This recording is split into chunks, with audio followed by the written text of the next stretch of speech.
다시 인사하겠습니다. 말로만.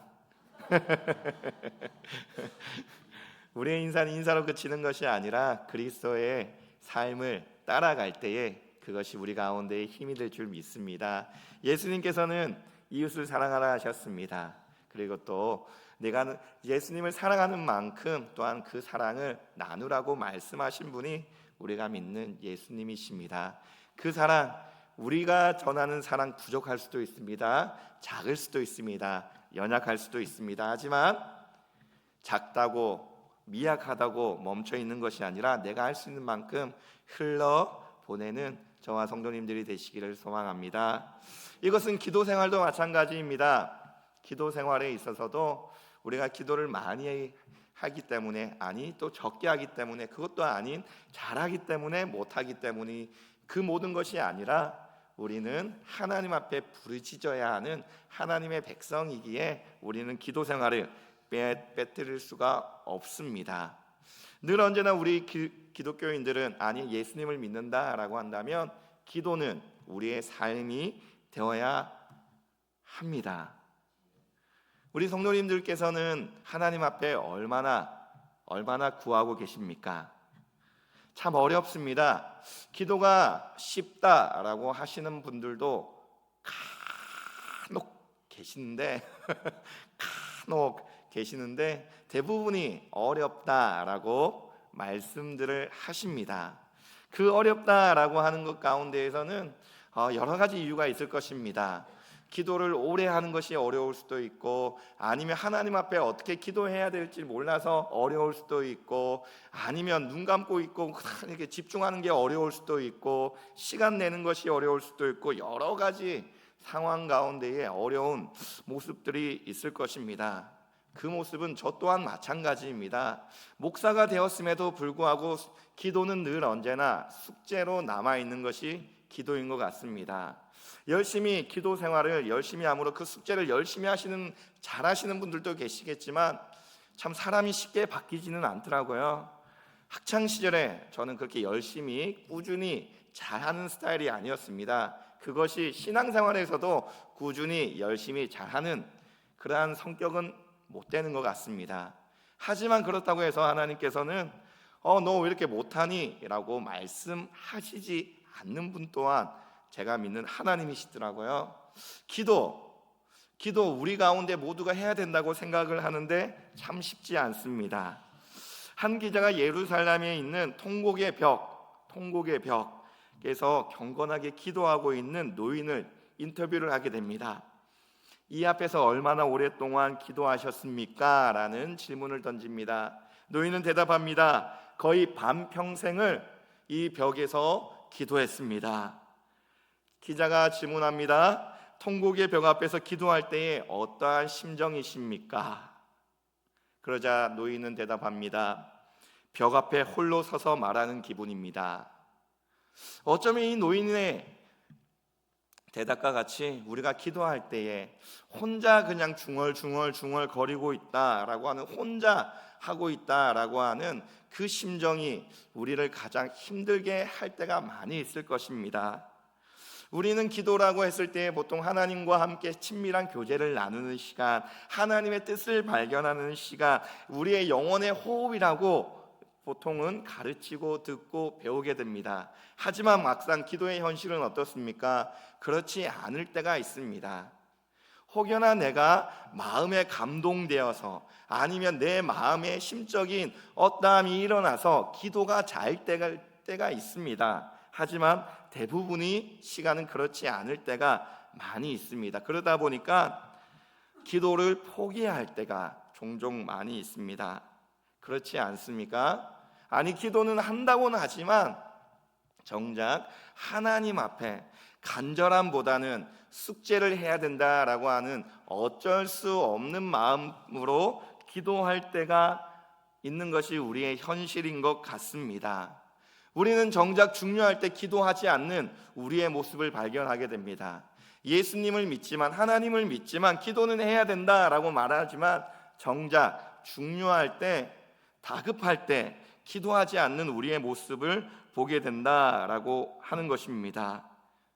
예를 들자면 아픕니다. 아이가 아프거나 제가 아픕니다. 그러할 때에 기도하기보단 무엇을 먼저 찾습니까? 약을 먼저 찾습니다.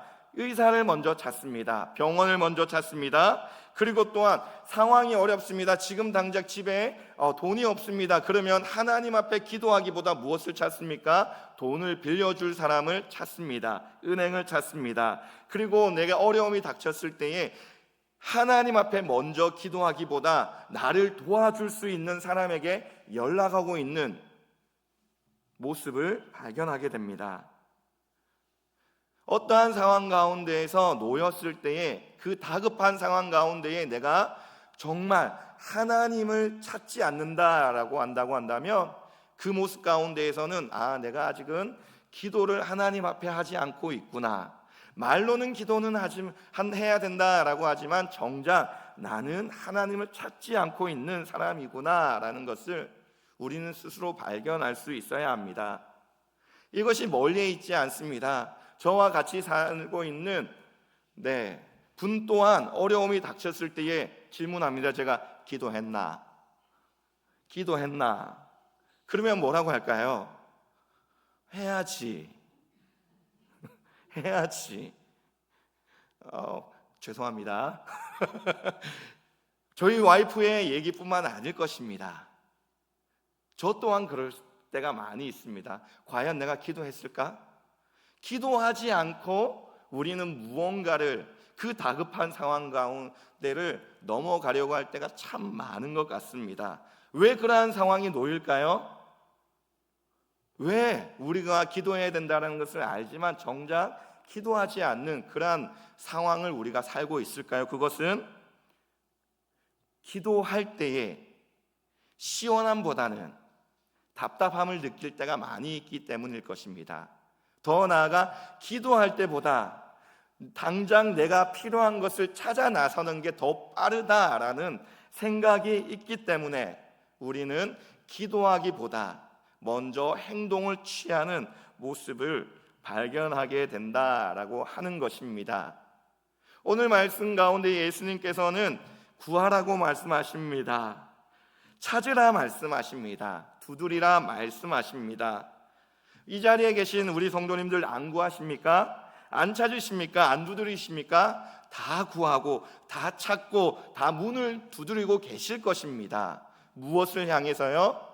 내가 원하는 것을 향해서, 내가 이루고 싶은 것을 향해서, 내가 바라는 환경을 만들기 위해서 모두가 다 그렇게 하고 계실 것입니다. 아니, 기도를 하지 않는다 할지라도 예수 그리스도를 믿는다라고 하는 그 마음 가운데에 우리가 원하는 삶의 방향이 있을 것입니다.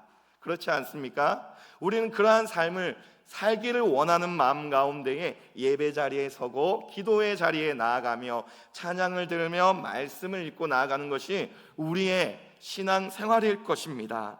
그 가운데 예수님께서는 구하라 말씀하시고 찾으라 말씀하시고 문을 두드리라 말씀하십니다. 다 준다라고 말씀하십니다. 놀라운 말씀입니다. 이 약속의 삶 속에서 정말 시원하게 응답되어진다고 한다면 우리는 우리 입속에서 정말 룰루랄라 신나는 그러한 삶을 살아갈 것입니다. 그렇지만 아시지요? 우리는 구하지만 찾지만 두드리지만 그렇지 않는, 열리지 않고 찾지 못하고 열리지 않는 우리의 상황들을 많이 마주하게 됩니다. 구하면 주십니까? 찾으면 찾아냅니까? 문을 두드리면 열립니까? 아멘 하시는 분은 믿음이 좋으신 분이십니다. 대부분 그렇지 않음을 우리는 알고 있습니다. 구했는데 당장 응답되지 않는 것 같습니다. 열리지 않는 것 같습니다. 당장 내가 원하는 것이 이루어지지 않는 것을 우리는 더 많이 경험을 합니다. 여전히 돌아오지 않는, 여전히 무너져 있는, 여전히 회복되지 않는, 여전히 나아지지 않는 우리의 모습들, 그 모습들 가운데 우리는 서서히 하나님을 찾기보다는 서서히 현실을 마주하게 된다라고 하는 것입니다. 나름대로 하나님을 신뢰하며 살고자 애쓰며 나아가는 경건한 사람들은 약속과 현실 그 사이의 괴리점, 자신의 부족함 때문에 하나님의 기도했는데 하나님 앞에 열심히 찾았는데 두드렸는데 그것이 이루어지지 않는 것은 내가 아직까지는 내 자신이 연약해서 나의 죄성 때문에 아직까지 내가 부족하기 때문에 라는 자신의 연약함을 가운데에 찾으려고 하는 우리의 모습들, 그런 분들은 누구라고요? 믿음이 좋으신 분들. 하지만 믿음이 연약하신 분들은 그 상황 가운데 이제는 하나님 점점 찾지 않는 모습을 발견하게 됩니다. 하나님의 약속은 분명하지만 자기의 믿음이 부족하고 정성이 부족해서 또는 자기가 잘못 구해서 하나님이 주시지 않는다라는 생각 가운데에 우리는 점차 그 구하는 것보다 찾는 것보다 그렇지 않습니까? 참 그러할 때에 참 힘이 듭니다. 참 하나님이 섭섭할 때도 있습니다. 그래서 많은 그리스도인들이 오늘 설교 제목과 같이 질문합니다. 구하면 정말 주실까? 하지만 구해도 안 주시는 경우가 많기 때문에 또 질문을 합니다. 왜 구해도 안 주실까? 그런데 이 질문을 뒤집어 또 다른 질문을 던져보게 됩니다. 구하지 않아도 주실까? 네, 그렇습니다. 하나님께서는 구하지 않아도 알고 계시는 분이 우리가 믿는 하나님이십니다. 구하지 않아도 알고 계시는 하나님, 그것이 우리가 믿는 하나님이십니다. 살면서 우리가 경험하는 힘든 순간들을 내가 구한 것을 주님께서 주시지 않으심으로 말미암아 일어나는 경우가 많습니다. 우리는 대부분 우리에게 주어지는 행복들, 그것이 우리가 다 구했기 때문에 하나님께서 주셨을까요? 아닙니다. 우리가 살아가고 있는 이 모든 삶 가운데에 우리가 다 구했기 때문에, 하나하나 다 구했기 때문에 그것을 우리에게 다 허락해 주셨을까요? 그렇지 않습니다. 우리가 구한 것보다 구하지 않은 것 또한 하나님께서는 채우시고 그곳 가운데에 허락해 주신 분이 우리가 믿는 하나님이십니다. 일일이 다 구해서 그렇게 좋은 것들이 일어나는 것이 아닙니다. 구하지 않았는데도 주님께서는 우리에게 그런 행복과 기쁨을 누리게 해 주셨습니다. 그러니까 구하는 것과 누리는 것은 크게 상관관계가 없다는 것이 우리의 삶의 경험을 통해서 우리는 알 수 있습니다.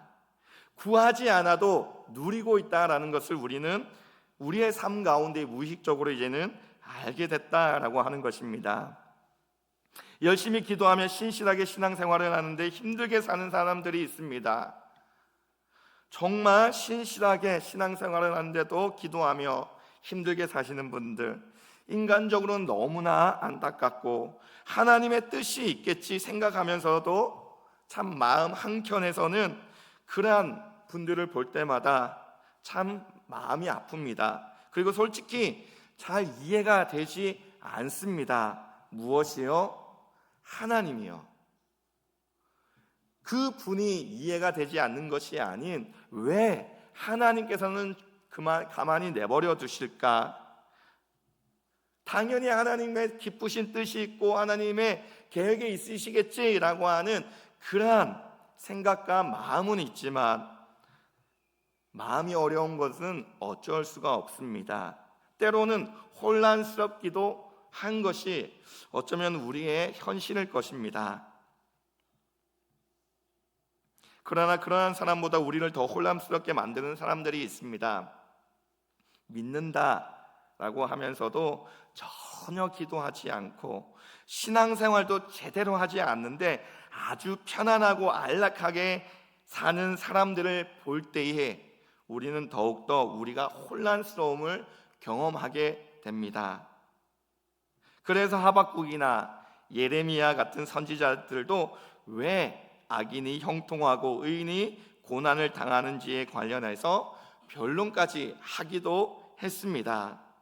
그렇다고 한다면 예수님이 말씀하신 구하라 주실 것이요 라고 하는 약속은 어떻게 우리가 받아들이고 이해해야 될까요?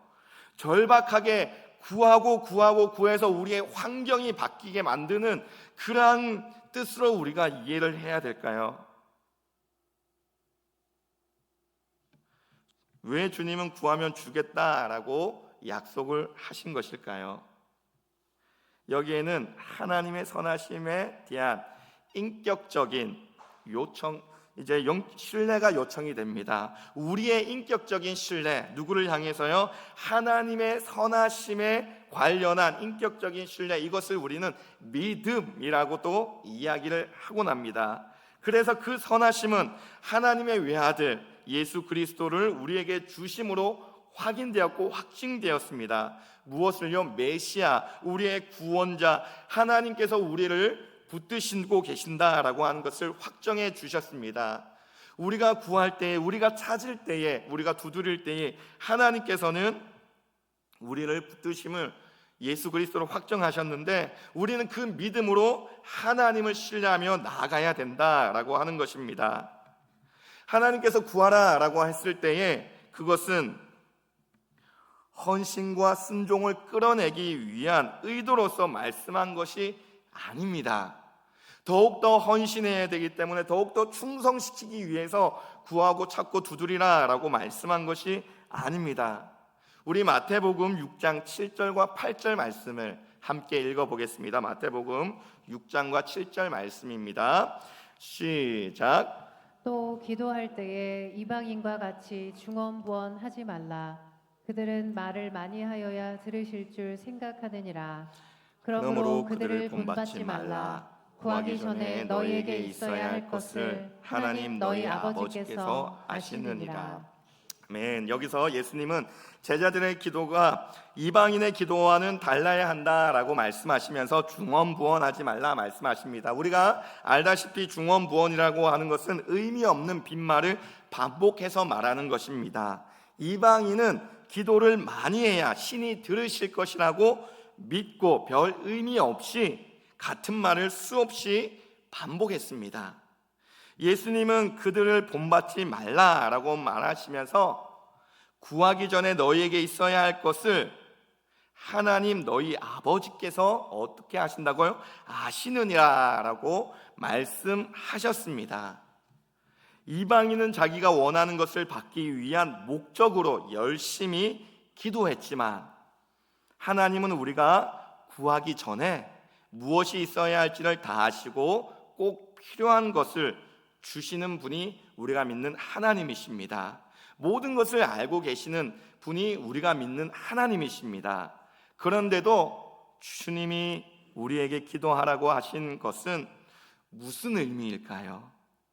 기도는 우리가 원하는 것이나 필요한 것을 채우기 위한 수단이 아니라 어떠한 상황에서도 선하시며 우리를 사랑하시는 아버지 하나님을 바라보도록 하기 위한 수단이라고 하는 것입니다. 우리의 환경을 뒤집어 엎기 위한 수단이 아닌 하나님 아버지를 바라보도록 하기 위한 것이 기도 구하라라고 한 것입니다. 우리는 기도할 때에 우리가 이루기 위한 것을 수단으로서 기도를 이용하는 것이 아니라 하나님 앞에 기도를 함으로 말미암아 하나님께서 다 알고 계시지만 그 하나님을 바라보게 하시는 그 하나님을 구하며 나가야 되는 것이 우리의 기도의 모습이 되어야 한다라고 하는 것입니다. 말씀드렸습니다. 하나님께서는 다 알고 계십니다. 그 다 알고 계시는 분 앞에 우리가 굳이 기도하지 않는다 할지라도 하나님께서는 다 하실 수 있습니다. 하지만 구하라라고 하신 것은 하나님을 바라보게 하기 위한 것임을 우리는 기억하며 하나님 앞에 나아가야 합니다. 기도할 때 나의 목적을 이루기 위한 수단으로 기도를 바라보는 것이 아니라 하나님을 바라보기 위한 수단으로 기도를 하시는 저와 성도님들이 되시기를 소망합니다. 그러기 위해서는 두 번째로 구하라고 말씀하신 예수님의 마음을 배워야 합니다. 구하라고 말씀하신 예수님의 마음을 알 때에 우리는 온전히 주님 앞에 기도하며 나아갈 수 있습니다. 웨스트민스터 신학교에서 교수로 지내셨던 로저 그린웨이라고 하시는 분이 계십니다. 이분은 스리랑카와 멕시코에서 선교사로 사역도 하셨던 분이십니다. 이분이 멕시코에서 선교사로 있던 어느 날 저녁 누군가가 밖에서 문을 두드렸습니다. 똑똑똑 똑똑똑. 나가보니 10살 정도 되어 보이는 멕시코 여자아이가 서 있었습니다. 초라할 때 이를 데 없습니다. 꾀죄죄해 보였습니다. 또한 잔뜩 겁에 질린 표정이었습니다. 너무나 불쌍해서 집으로 들어오라고 하고 무슨 일인지 자초지종을 조심스럽게 물어봅니다. 그리고 그 아이는 조심스럽게 대답합니다. 그 아이의 엄마는 자기가 3살 때에 돌아가셨고 알코올 중독자인 아버지가 술에 취해 자기를 죽이려고 해서 4개월 전에 집에서 도망 나왔다고 이야기합니다.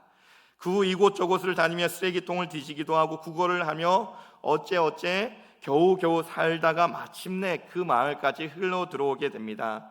그리고 또한 사람들로부터 이야기를 듣게 됩니다. 저 집은 선교사님이 사는 집이다라고 하는 이야기를 듣게 됩니다. 너무나 배가 고팠던 이 여자아이는 선교사님의 집에 가면 먹을 것이라도 얻을 수 있지 않을까라고 하는 마음 가운데에 문을 두드렸다라고 말하는 것이었습니다. 선교사님은 이 아이를 볼 때 너무나 불쌍했습니다.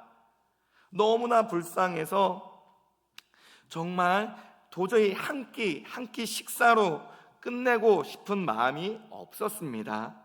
그래서 일단 그 집에 머물도록 한 후에 가족들과 상의를 합니다. 그리고 그 상의의 내용은 이 여자아이를 입양을 하자라고 하는 내용이었고, 그 상의 결과 입양을 하기로 결정을 합니다. 그리고 아이의 허락을 받고 입양 절차를 밟기로 합니다. 그리고 말합니다. 이제부터 너는 내 딸이야. 여기는 내 집이니까 네가 원하는 무엇이든지 가져가도 괜찮아. 필요한 것이 있으면 뭐든지 나한테 말해. 나는 내 아빠야 라고 이야기를 합니다. 아이는 그렇게 하겠다라고 대답을 했습니다. 하지만 그 후 한 번도 필요한 것을 그에게 구하지 않았습니다. 그 여자아이는 그 선교사님의 집에 살면서도 단 한 번도 필요한 것을 요청하지 않았습니다.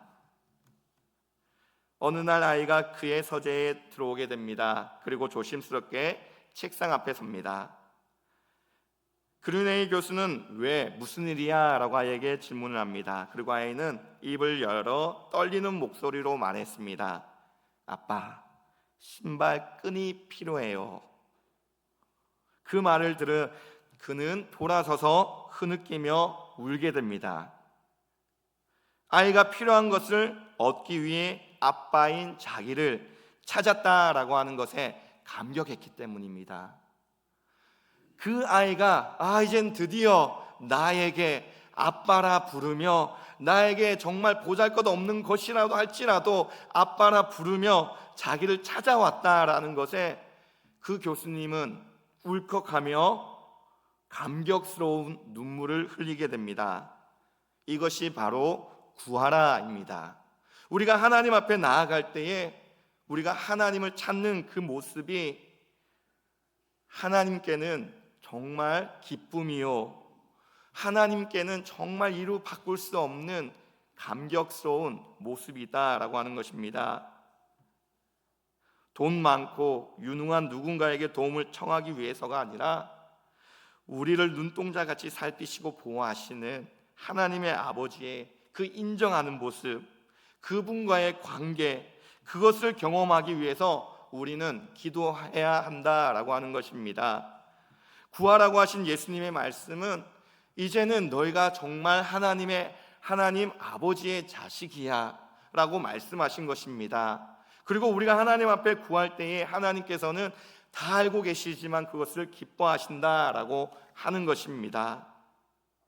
하나님의 마음으로 하나님께 구하고 하나님 앞에 나아가시는 저와 성도님들이 되시기를 축원드립니다. 누가 기뻐하실까요? 하나님이 기뻐하십니다. 그러면 또 왜 구해야 할까요? 그것은 구하는 사람의 관계를 경험하기 때문입니다. 내가 아빠를 찾을 때에 아빠와의 관계가 이어지는 것을 우리는 알고 있습니다. 구하는 사람이 그것을 관계를 맺게 됩니다. 우리 본문 9절과 10절입니다. 9절과 10절 함께 읽어보도록 하겠습니다. 시작. 너희 중에 누가 아들이 떡을 달라 하는데 돌을 주며 생선을 달라 하는데 뱀을 줄 사람이 있겠느냐? 너무나 잘 아는 말씀이죠. 당연히 자녀가 떡을 달라 하는데 돌을 줄 사람이 어디 있겠습니까? 생선을 달라 하는데 뱀을 줄 사람이 어디 있겠습니까? 건강한 부모라면 당연히 자녀가 배고픈 상황에 떡을 달라고 하면 떡을 줄 것입니다.